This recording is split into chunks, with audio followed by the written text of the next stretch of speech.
வணக்கம் கைஸ், உங்கள் எம்ஜே பபி. என்னுடைய சேனலுக்கு நீங்க ஃபர்ஸ்ட் டைம் வந்திருந்தா சப்ஸ்கிரைப் அண்ட் லைக் பண்ணிக்கொண்டு பாருங்க. இப்ப நாங்க வீடியோக்குள்ள போவோம். இந்தியாவும் நியூசிலாந்தும் மோதுகின்ற சர்வதேச 20-20 தொடரான முதலாவது போட்டி இன்றைய தினம் ஆரம்பிச்சிருந்துச்சு. இந்தியா டொஸ அற்புதமாக வெற்றி கொண்டு முதலாவது துடுப்பாட்டத்தை தீர்மானிக்கிறாங்க. 238 ஓட்டங்களுக்கு 7 இலக்குகள். இதுல சஞ்சு சாம்சன் 10 ஓட்டங்களுக்கு ஆட்டம் இழக்கிறார். Abhishek Sharma king of God தான் சொல்லணும். இந்தியாவோட மிகச்சிறந்த ஒரு ட்ரம்ப் காட் தான் சொல்லணும். அபிஷேக் சர்மா 84 ஓட்டங்கள் 35 பந்துகளில் 8 பவுண்டரி 5 சிக்ஸர்கள் 240 என்ற ஸ்ட்ரைக் ரேட். இந்தியாவுக்கு நான் உட்பட பல ரசிகர்கள் இப்ப சப்போர்ட் பண்றதுக்கு காரணம் அபிஷேக் சர்மா மட்டும்தான். ஒரு 50 அடிச்சுட்டோ இல்ல 100 அடிச்சுட்டோ இப்படி ஒரு செலிப்ரேஷனை தூக்கி காட்டுவேன். மிகச்சிறந்த ஒரு செலிப்ரேஷன். அபிஷேக் சர்மாண்ட ஃபேனா ஒரு கேப்பி ஒன்று இன்றைக்கு. சிசான் கிஷான் 8 ஓட்டங்கள். சூரியகுமார் ஜாதவ் நீண்ட நாட்களுக்கு பேர்ந்து 32 ஓட்டங்கள். ஹாட்ரிக் பாண்டியா 25, சிவம் டூபே 9, ரிங்கு சிங் 44, அக்சர் 5, அப்தீப் 6 என்று அடிச்சிருந்தாங்க. 238 ஓட்டங்கள். இன்றைய தினம் நியூசிலாந்தோட பந்து வீச்சாளர்கள் அனைவருமே அரைச்சதமும் 30+ வாங்கி கட்டினார்கள் என்றுதான் சொல்லணும். அனைத்து பந்து வீச்சாளர்களுக்கும் சரமாரியான உதவி வழங்கப்பட்டது.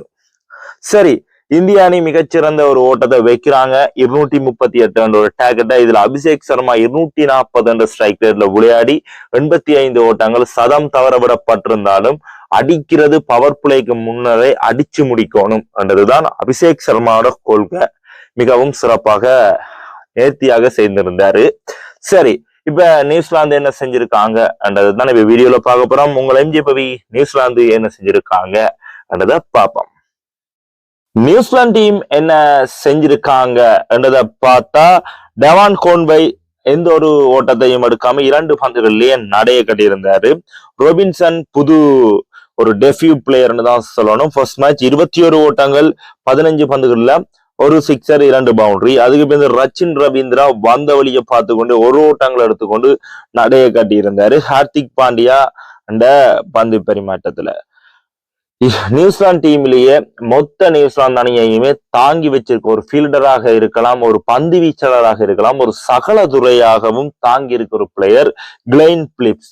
அற்புதமான ஆட்டம். 78 ஓட்டங்கள் 40 பந்துகளில் 6 சிக்ஸர்கள் 4 பவுண்டரி 195 என்ற ஸ்ட்ரைக் ரேட்ல பெர்ஃபெக்டான ஒரு கேமை காட்டியிருந்தாரு பிலிப்ஸ். அதுக்கு பேருந்து சாட்மேன் 39 ஓட்டங்கள் 2 சிக்ஸர்கள் 4 பவுண்டரி, ஒரு குட்டி கேமியோ. ஆனா எங்களுக்கு இந்தியா அணி 238 ஓட்டங்கள் அடிக்கும் போதே தெரிஞ்சிருக்கு இந்தியா சுவரா ஜெயிக்க போறாங்க. பந்து வீச்சை பொறுத்த வரைக்கும் பும்ரா இருக்கார், அப்தீப் இருக்கார், அடுத்தது நம்முடைய வருண் சக்கரவர்த்தி இருக்கார் என்ற ஒரு கான்பிடன்ட் வந்திருக்கும். ரெண்டாலும் ஒரு ஃபைட்டை கொடுத்திருந்தாங்க. 190 ஓட்டங்களுக்கு அனைத்து இலக்குகளையும் இழக்காம 7க்கு 7, அதாவது இந்தியாவும் 7 விக்கெட் வந்திருந்தாங்க, இவங்களும் 7 விக்கெட் தான் வந்திருந்தாங்க நியூசிலாந்து டீமும். ஆனா 48 ஓட்டங்களால தோல்வி. முதலாவது வெற்றி அடைகிறாங்க இந்தியா டீம். ஆனா ஏற்கனவே இந்தியால மண்ணுல வந்துதான் நியூசிலாந்து டீம் டெஸ்ட கைப்பற்றினாங்க. இப்ப ஓடியை கைப்பற்றி இருக்காங்க. இப்ப T20யையும் கைப்பற்றுவாங்களா? ஏண்டா எந்த டீமையும் விட இந்தியாவுக்கு ஃபைட்டை கொடுப்பாங்க தான் சொல்லணும். நீங்க பேட்டிங் எடுத்தாலும் ஃபைட்டை கொடுப்போம், ஃபீல்டிங் எடுத்தாலும் ஃபைட்டை கொடுப்போம்.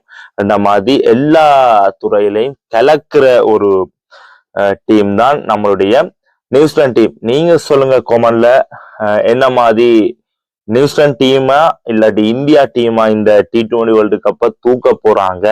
அதே மாதிரியே இந்த T20 போட்டியை நியூசிலாந்து அடிப்பாங்களா இல்லாட்டி இந்தியா அடிப்பாங்களா என்றதையும் கொமெண்ட்ல சொல்லுங்க. உங்களை எம்ஜே பபி மறக்காதீங்க. Subscribe and like and guys. Tata.